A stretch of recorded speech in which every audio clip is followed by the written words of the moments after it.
Assalamualaikum warahmatullahi wabarakatuh. Bismillahirrahmanirrahim. Alhamdulillahi rabbil alamin. Wabihi nasta'in. Wassalatu wassalamu ala rasulillah wa ala alihi wa sahbihi wa man walah.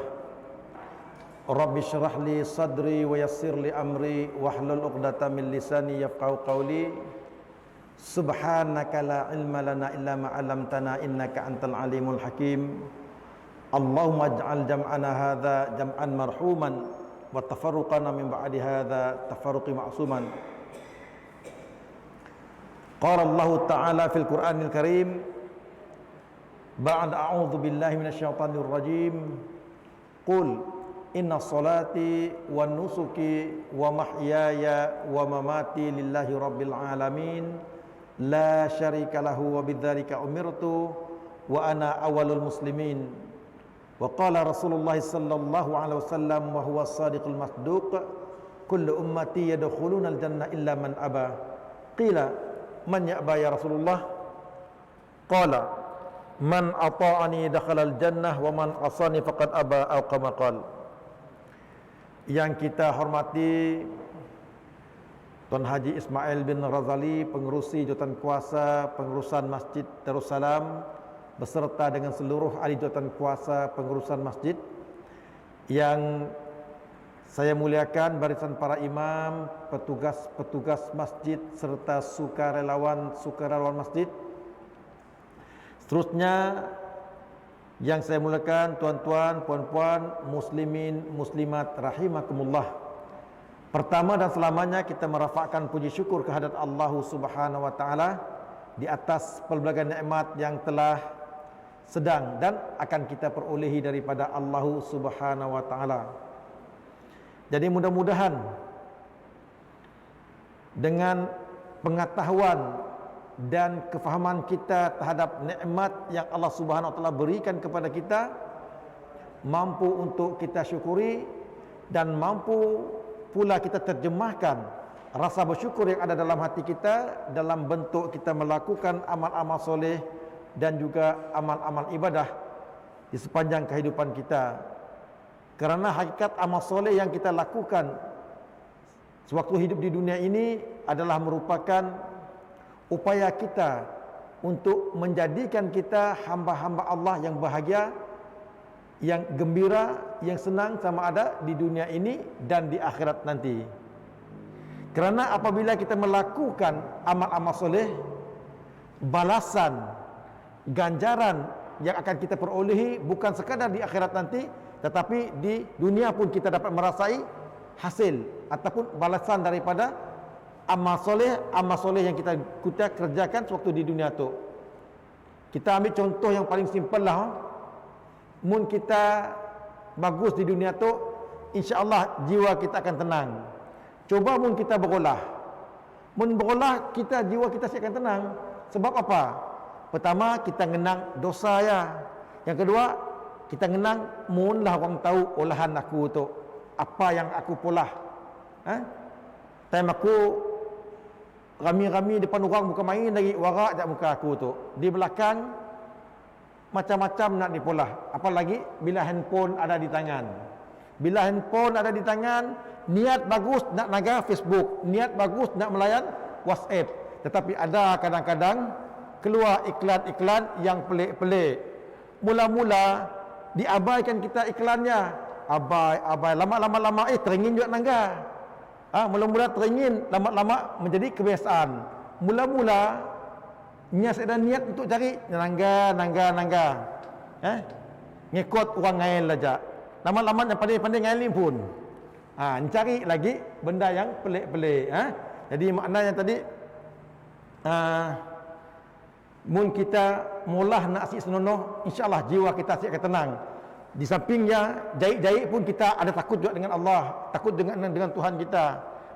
Lebih-lebih lagi bila kita merasa ada orang lain tahu olahan kita. Jadi maknanya tadi di dunia pun kita dah rasa si best, dah rasa si tenang. Apatah lagi di akhirat.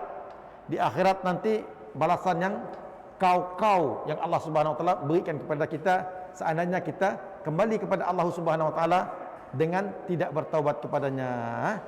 Seterusnya salawat dan salam ke atas junjungan besar baginda Nabi Muhammad sallallahu alaihi wasallam, selalu saya sebut dengan jerih payah baginda yang mengajak ahli keluarga baginda dan para sahabat berjuang untuk membela Islam dan umat Islam, mengemban memikul dakwah Islamnya, maka sampailah kepada kita nikmat terbesar, yaitu nikmat iman dan Islam.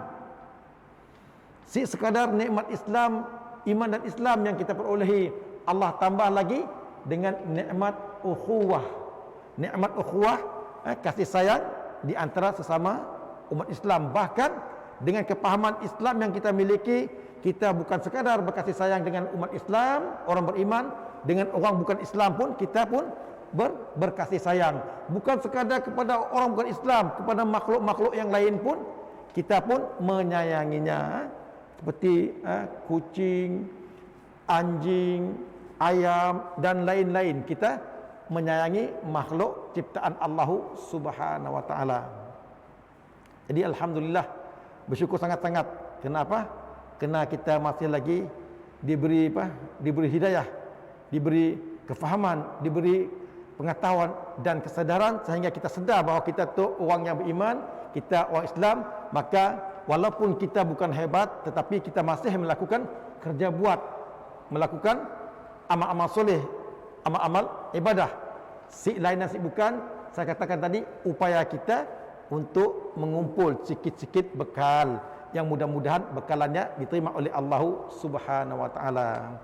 Baik, muslimin, muslimat rahimakumullah, kita masih lagi membicarakan berkenaan dengan janji-janji Allah di dalam Al-Quran. Bagi saya, tajuk ini walaupun kita sering kali mendengar, selalu kita mendengar, tetapi saya tidak jemu-jemu untuk mengulang lagi dan lagi, supaya kita ingat, supaya kita tahu, supaya kita memiliki kepahaman yang jelas. Dan mudah-mudahan apa yang kita dapati dalam perkongsian dapat kita jadikan panduan dalam kita membuat penilaian dan melakukan kerja buat kita di dalam kehidupan kita, dan mudah-mudahan dapat dijadikan motivasi dalam kita beramal. Kita kini tu akan saya sentuhkan sebentar lagi. Kini tu macam orang main bola bah, 90 minit kita main bola. Tok dah masukkan minit 80, kita dah ketinggalan 2-0, kita memerlukan jaringan. Menang hari itu insya-Allah masuk final. Tiba-tiba kita ketinggalan dengan 2 gol. Maksudnya masa terlalu suntuk. Padahal kita di antara tim pasukan yang terbaik katakanlah di dunia lah. Tetapi ketinggalan 2-0, tentu kita cemas sebab kita perlu menang. Ya, cerita main bol, tok kita akan bertemu dengan Allah di kehidupan selepas kehidupan kita di dunia tu. Di sisi lebih dahsyat, kalau kita kalah main bol, kalah bertanding main bol, mungkin kalah kali itu, mungkin di pertandingan yang akan datang kita boleh menang. Tetapi debah nun mungkin kita kalah, lumat kita oleh malaikat yang ditugaskan oleh Allah Subhanahu wa taala untuk menyiksa mereka-mereka yang nama-nama mereka termasuk dalam golongan mereka yang malang, mereka yang rugi, yaitu penghuni syurga. Na'udzubillah min dzalik. Baik. Kita membicarakan tentang janji Allah yang kedua. Masih lagi janji Allah yang kedua. Saya cuba menuntaskan dengan secara detail. Di dalam Al-Quran, firman Allah Subhanahu wa taala dalam surah Ghafir ayat yang ke-60. Allah firman, "A'udzubillahi minasyaitonir rajim. Wa qala rabbukum ud'uni astajib lakum. Innal ladzina yastakbiruna an ibadati sayadkhuluna jahannama dakhirin." Yang bermaksud, berdoalah kepadaku, nescaya aku akan perkenankan bagimu. Sesungguhnya orang-orang yang menyombongkan diri dari menyembahku ataupun ibadah kepadaku akan masuk ke dalam neraka jahanam dalam keadaan yang hina dina. Janji Allah dua benda. Pertama tadi, kalau kita berdoa, kalau kita meminta, kalau kita memohon, Allah akan memperkenankan. Tetapi seandainya orang yang menyombongkan diri dalam beribadah, nyasik mau beribadah. Doa adalah ibadah. Doa ataupun berdoa adalah beribadah. Mun berdoa pun kita sik mau, kelak saya akan mendetailkannya. Silap-silap kita dicop sebagai orang yang sombong. Udahlah kita tu lemah, udahlah kita tu si memiliki apa-apa. Udahlah kita tu makhluk yang mengaku sebagai hamba, tetapi dalam masa yang sama kita tidak minta, memohon, berdoa kepada Allah yang kita anggap sebagai Tuan dan Tuhan kita. Maka di situ kita khawatir ada ciri-ciri sombong dalam diri kita yang menyebabkan kita akan dimasukkan ke dalam surga dalam keadaan terhina. Baik, saya ulangi sekali lagi seperti yang saya sampaikan di pertemuan yang lepas. Perlulah kita ketahui dan kita fahami bahawa doa ini ataupun berdoa itu bukan sekadar formaliti, bukan sekadar formaliti, bukan sekadar pelengkap ataupun penghias sesuatu ibadah. Ingat, kita kena faham betul-betul. Doa yang kita minta, doa yang kita anjurkan untuk minta bukan formaliti, bukan pelengkap, bukan sekadar pakai ngias satu-satu ibadah. Termasuklah ibadah solat. Dalam tahlil pun kita meminta doa, meminta kepada Allah. Dalam membaca Yasin pun kita berdoa. Ujung tahun pun, akhir tahun pun kita di awal tahun dan akhir tahun pun kita berdoa. Majlis selamat pun kita berdoa. Bila ada kematian dalam takdir pun kita berdoa.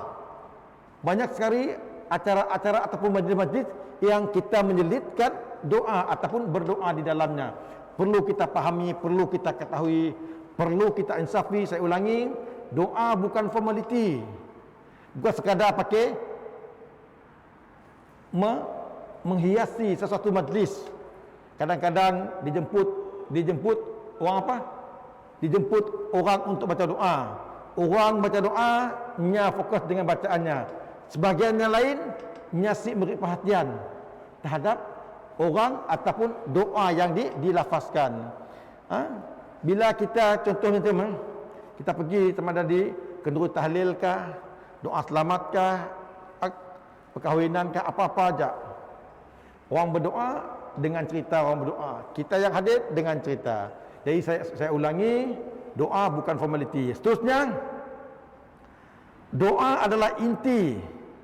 Doa adalah inti ataupun kemuncak kepada tiap-tiap ibadah. Doa adalah inti. Apa-apa ibadah yang ada di dalam Islam, kemuncaknya mesti dibungkus dengan doa. Pergi haji, kita minta supaya diterima. Bersedekah, kita minta supaya diterima. Solat, kita minta supaya diterima. Apa jua amal soleh yang kita lakukan mesti dibungkus dengan doa, permohonan, permintaan supaya kerja buat kita diterima oleh Allah Subhanahu wa taala. Okey, baik. Kita baca hadis dalilnya. Diriwayatkan oleh Imam At-Tirmizi. Baginda Rasulullah sallallahu alaihi wasallam sabda, "Ad-du'a'u mukhul ibadah." Ad-du'a'u mukhul ibadah artinya doa itu adalah merupakan inti kepada ibadah. Inti kepada ibadah. Apabila kita menghambakan diri kita kepada Allah Subhanahu wa taala, apa tujuannya? Apa tujuan kita menghambakan diri kita kepada Allah Subhanahu wa taala dengan melakukan pelbagai ibadah dalam kehidupan itu? Kita minta supaya Allah menerima kita sebagai hambanya, betul? Kita minta supaya Allah menerima kita sebagai hambanya, dan kita minta Allah Subhanahu wa taala memberi apa-apa yang patut untuk membahagiakan kita, untuk menggembirakan kita dalam kehidupan sama ada di dunia itu ataupun di akhirat nanti. Saya ulangi, baginda Rasulullah SAW bersabda, ad-du'a'u mukhul ibadah. Doa itu adalah inti kepada setiap ibadah.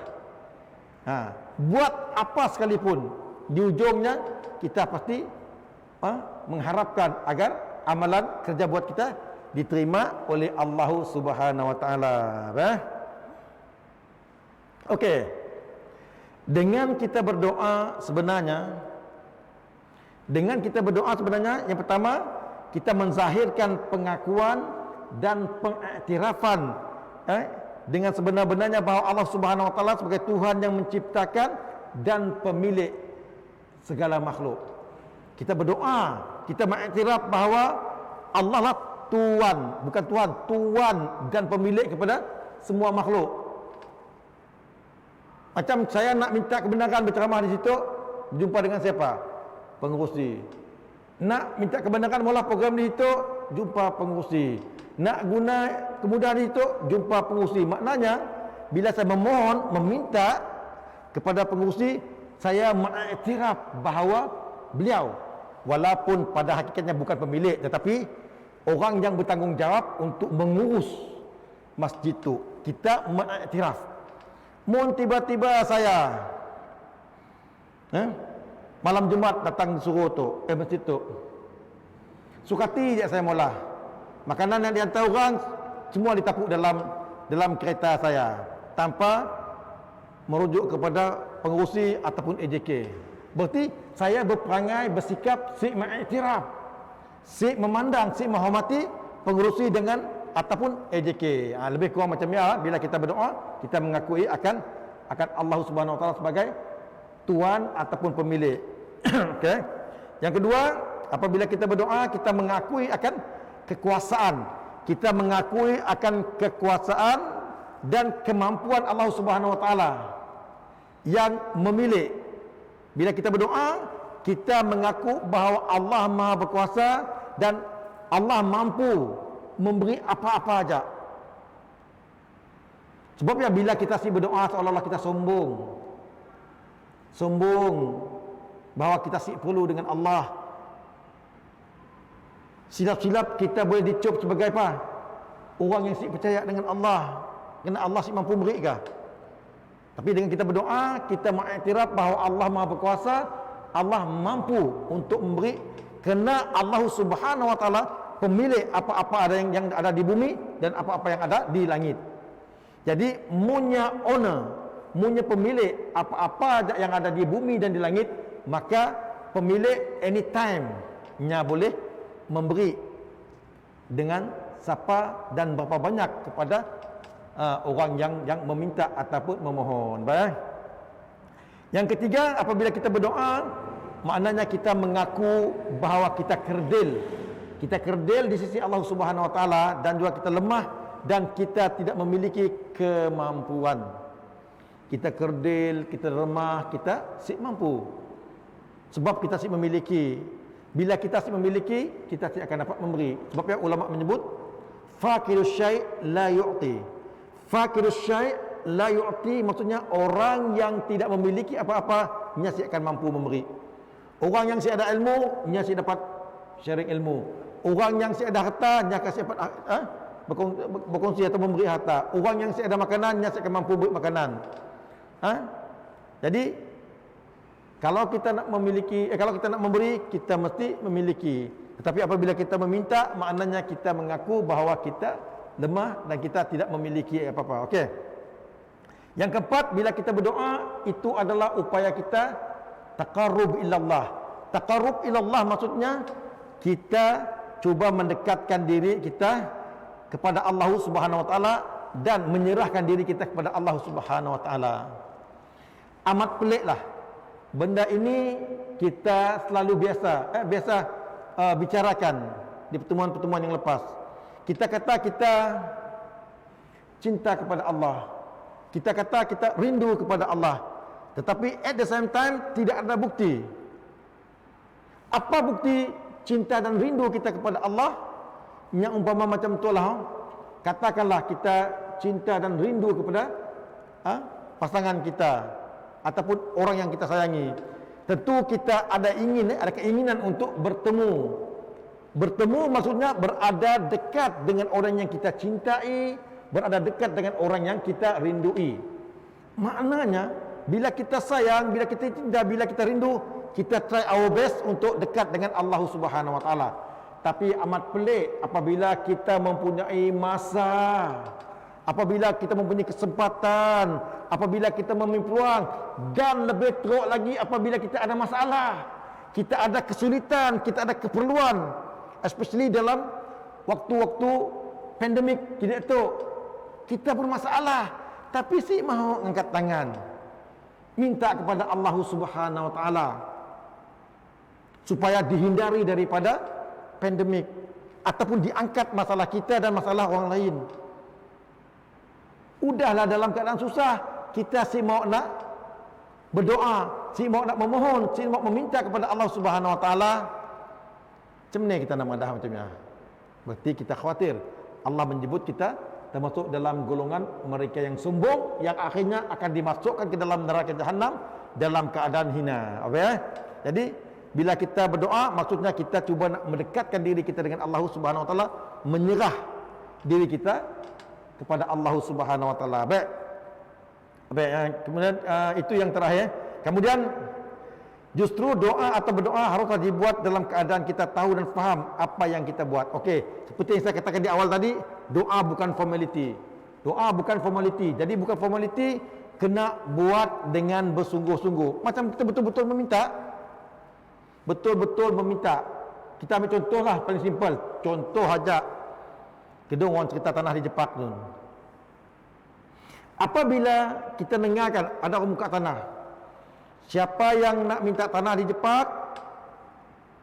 ataupun di tempat-tempat lain boleh memohon. Macam mana nak memohon? Oh, dia ajar kita betul-betul. Apa syarat memohon? Si ada. Yang pentingnya orang Bintulu, umurnya sekian-sekian, nya tu syarat. Semua syarat-syaratnya ada pada kita. Udahlah kita orang Bintulu, minta maaf miskin lagi, si ada tanah 2-3 pasung, 2-3 pongki ni cukup. Arab tanah kemunting je. Semua kata sepaja. Si ada tanah kita, tetapi bila di offer macam ya, si mau minta. Si mau minta. Padahal ngisi borang aja. Ngisi borang aja. Bila kita tahu keadaannya saya dah memiliki apa-apa, miskin, saya ada tanah, diberi offer, diberi apa? Tawaran macam ya, si jak maunya memohon, apa kita madah macam ya? Si sombong Anaknya adalah anak ada 9 orang. Nyampun saya ada apa? Saya ada tanah, diam di rumah setinggan lagi, minta maaf bukan nak menghina setinggan. Tiba-tiba ada tawaran, tapi nyasi mau berusaha memohon, maka boleh dicop sebagai orang yang sombong, padahalnya perlu untuknya, perlu untuk anak-anaknya. Apa ya? Jadi kita perlu bila kita minta sungguh-sungguh. Sebab apa? Kita tahu memang kita perlu kepada benda ataupun perkara yang kita minta. Ya, okey, kita lihat lagi ya. Okey. Kita perlu tahu juga mengapa kita berdoa, kenapa kita berdoa. Apa yang kita minta ataupun apa yang kita pohon disebut itu apa yang perlu kita buat agar permohonan kita ataupun doa kita dimakbulkan oleh Allah Subhanahu wa taala. Kita perlu melakukan sesuatu supaya dua benda. Supaya doa kita diperkenankan, yang kedua supaya doa kita tidak ditolak. Contohnya saya nak mula program, mohon dengan pengurusi. Tuan pengurusi, insyaAllah dalam masa 3 minggu lagi kami orang nak mula program di situlah. Katakanlah bukan musim PKP ya. Jadi nak guna tu lah pakai 2 hari. Ada pola program dengan Nembiak. Tapi sekali-sekala kami ngembak Nembiak, kami orang datang situ pertama udah olahan diimpun dengan Nembiak sih bagus. Lepas tu sukati je nya muka Swiss nya ngatur barang. Kemudian sampah sarap kak makan sukati je buang. Setelah pengurusi melihat, setelah AJK melihat, ada kemungkinankah permohonan saya diluluskan oleh pengurusi dengan sikap, dengan panggil saya dan juga anak-anak murid saya? Nak disuruh jawab makakah? Bawa sehari di situ udah pecah-pecah sejak lemari, sidak kipas angin di kaconya, kotor lagi menggunakan toilet pakai mau flush seat mau. Contohnya kan. Jadi perkara-perkara macam ya apabila dilakukan menyebabkan permohonan kita diluluskan, approve. Demikian juga dengan Allah Subhanahu wa taala. Apabila kita minta dengan Allah Subhanahu wa taala, kita make sure kita melakukan hal-hal yang boleh menyebabkan doa kita, permohonan kita, permintaan kita diperkenankan oleh Allah Subhanahu wa taala. Insyaallah kita akan bicarakan di pertemuan yang akan datang. Baik. Sambil sikit lagi ya. Contoh-contoh doa. Contoh-contoh doa yang perlu, yang boleh kita lazimkan, yang boleh kita mohon kepada Allah Subhanahu wa taala. Baik. Kita kalau boleh sebolehnya kita ambillah doa yang daripada Al-Quran. Contoh-contoh doa daripada Al-Quran. Kemudian daripada sunnah. Sunnah tu ada dua. Apa yang dilazimkan oleh Nabi, yang dibiasakan oleh Nabi, ataupun apa yang dianjurkan oleh Nabi. Apa yang dilazimkan oleh Nabi memohon dan apa yang dianjurkan oleh Nabi. Ya, pertama tadi ambil daripada Al-Quran. Yang kedua ambil daripada apa? Daripada sunnah. Yang ketiga tanggallah nokne satu doa-doa daripada ulama dan orang-orang soleh yang bagus. Dan seterusnya yang keempat kita mohonlah sesuatu yang betul-betul kita perlukan. Yang kita perlukan pada tika dan saat tu. Contohnya kan ada hajat dunia kita minta, ada hajat akhirat kita minta. Kita ambil contoh satu doa yang hampir semua tahu doa tu. Nya tahu tapi nya si faham. Sebab apa? Dah selalu kita dengar. Nya tahu tapi si faham. Sebab ya saya madah tahu dengan faham dua benda yang berbeza. Contohnya saya ulang. Bila waktu maghrib terdengar azan. Allahu Akbar, Allahu Akbar. Mun orang sekadar tahu, nya tahu oh bunyi azan. Bunyi azan katanya masuk waktu. Ya orang tahu, mun orang yang faham dalam hatinya madah, ya bukan muazzin menunggah aku, tapi Allah yang memanggil aku. Untuk apa? Untuk mendatangi solat berjamaah di masjid ataupun di surau kalau memungkinkan. Jadi mun orang tahu, nya tahu. Oi, masuk waktu dah azan. Masih lagi dia dengan motornya, masih lagi dengan badmintonnya, masih dengan bolnya, masih dengan bersikalnya, masih dengan kerja buat itu ininya. Yang mun cumanya tahu, tapi nya faham bahawa bila muazzin melaungkan azan, Allah lah yang nunggah kita untuk menyembahnya. Dan lebih hebat lagi mun yang tahu, setengah jam, 15 minit sebelum azan, nya dah melangkahkan kakinya ke surau ataupun ke masjid. Dia orang betul-betul faham lagi. Baik, doanya adalah seperti yang disebutkan di dalam surah Al-Baqarah ayat yang 201. A'udzu billahi minasyaitonir rajim. Rabbana atina fid dunya hasanah wa fil akhirati hasanah wa qina azabannar. Selalu gila kita dengar doa tu, tapi faham sikit kita. Saya sebenarnya tahu sikit kita. Saya sebenarnya tahu sikit kita, tapi faham sikit kita. Disebut kita di situ kita minta hasanah. Rabbana atina fid dunya hasanah wa fil akhirati hasanah wa qina azabannar. Dua benda. Yang pertama kita minta hasanah, yang kedua kita minta dijauhkan daripada api neraka. Di situ kita minta hasanah. Apa maksud hasanah? Hasanah macam nama bekas direk saya aja Ustaz, hasanah ya. Ya saya dah cerita ya, cerita guru aja. Baik, hasanah disebut di situ banyak sekali sebenarnya maksud hasanah. Yang pertama, hasanah mungkin kebahagiaan. Ya Allah ya Tuhan kami, berikanlah kepada kami kebahagiaan di dunia dan kebahagiaan di akhirat, itu satu. Yang kedua, kegembiraan. Hasanah mungkin juga kegembiraan. Berikanlah kepada kami kegembiraan di dunia dan kegembiraan di akhirat. Hasanah juga disebut sebagai kesenangan. Berikanlah kepada kami kesenangan di dunia dan kesenangan di akhirat. Hasanah juga disebut sebagai apa? Keuntungan atau keberuntungan di dunia dan di akhirat. Hasanah apa maksudnya lagi? Ketenangan. Ya Allah ya Tuhan kami, berikanlah kepada kami ketenangan di dunia dan ketenangan di akhirat. Dan seterusnya, maksud hasanah adalah kedamaian.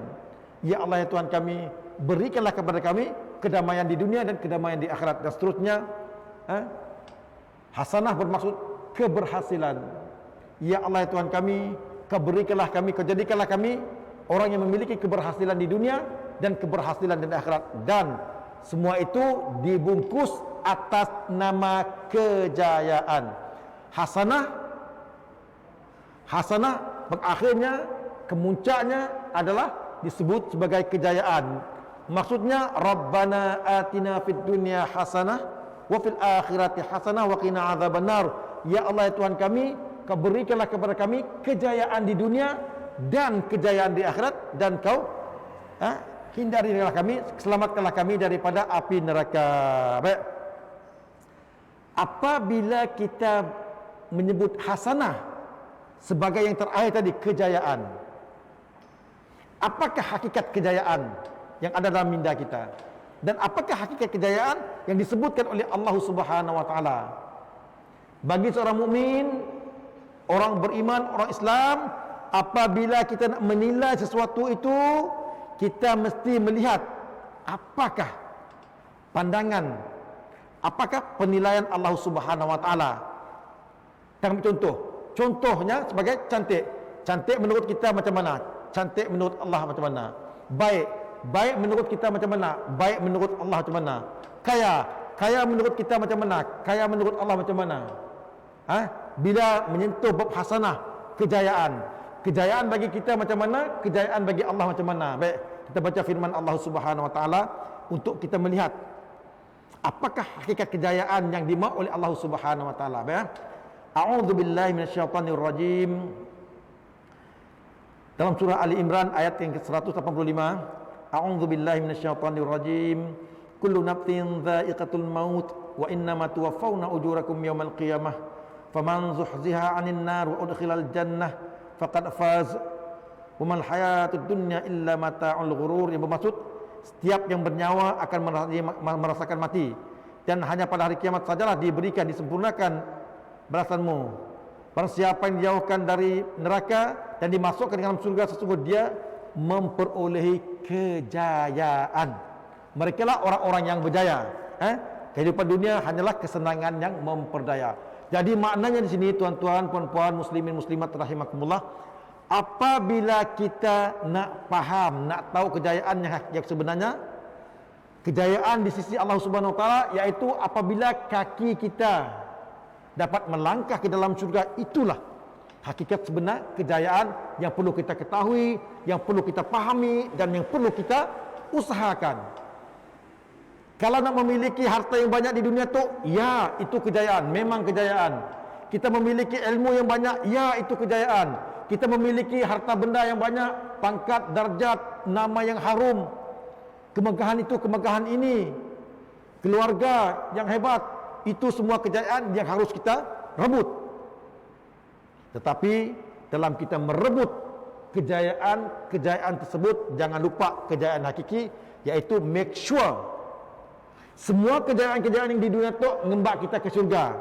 Harta yang banyak, kita berjaya, ngembak ke syurga. Pangkat yang banyak, pangkat yang hebat, kedudukan yang tinggi, make sure yang ngembak kita ke syurga. Demikian juga yang lain-lain. Anak-anak, keluarga, itu kejayaan.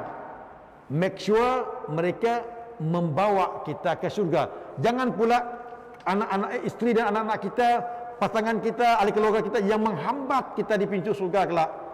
Setelah tolak campur, ternyata kita masuk surga. Tetapi bila kita nak melangkah ke surga, kata ahli keluarga kita, rupa-rupanya ada hak-hak mereka yang tidak tertunaikan. Walaupun pada hakikatnya kelihatan kita hebat beribadah, tetapi dari sisi lain, sudut lain, kita mencuaikan tanggungjawab, sehingga mereka menghalang kita daripada masuk syurga. InsyaAllah banyak lagi sebenarnya contoh-contoh dan perkongsian yang nak saya kongsikan. InsyaAllah kita boleh menyambung di pertemuan yang akan datang. Baik, sebagai penutup saya nak mengulang satu poin yang penting. Berdoa adalah ibadah, dan ianya bukan formaliti, bukan sekadar pelengkap, bukan sekadar penghias kepada satu ibadah, tetapi ia satu amal, satu ibadah yang kita kena buat dengan pengetahuan dan kefahaman supaya kita benar-benar mendapat maksud dan kehendak daripada ibadah berdoa yang kita buat. InsyaAllah kita bertemu lagi di minggu hadapan, insyaAllah. Baik, terima kasih di atas segala perhatian. Mohon maaf di atas segala kekurangan. Yang baik dan benar daripada Allah Subhanahu Wa Taala. Yang kurang, yang silap, yang tidak sampai maksud penyampaian adalah kelemahan saya sendiri. Mudah-mudahan dapat disempurnakan di lain-lain kesempatan. Wallahu alam. Assalamualaikum warahmatullahi wabarakatuh.